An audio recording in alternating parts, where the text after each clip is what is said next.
বাজেটের আকার কিছুটা কম হলেও বিগত সরকারের ধারাবাহিকতাই ধরে রেখেছে অন্তর্বর্তী সরকার। বিকেলে বনানীতে হোটেল সারিনায় বাজেট পরবর্তী প্রতিক্রিয়ায় এই মন্তব্য করেছেন বিএনপির স্থায়ী কমিটির সদস্য আমির খসরু মাহমুদ চৌধুরী। বিগত সরকার বাজেটের আকার যেভাবে বাড়িয়েছিল তার সাথে রাজস্ব আয়ের কোনো সম্পর্ক ছিল না মন্তব্য করে তিনি আরো বলেন, বাজেটের আকার আরো ছোট হওয়া দরকার ছিল। বিগত সরকার যেভাবে বাজেটের সাইজ বাড়াতে যে জায়গায় নিয়ে গেছে সেটার সাথে বাংলাদেশের রাজস্ব আয়ের কোনো সম্পর্ক নেই।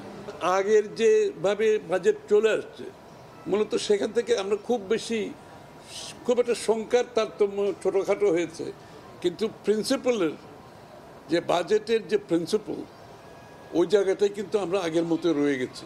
আমাদের রাজস্ব আয়ের সাথে আপনার বাজেটের সাইজের একটা সম্পৃক্ততা থাকা উচিত ছিল। আমি মনে করি সেটা হয়নি।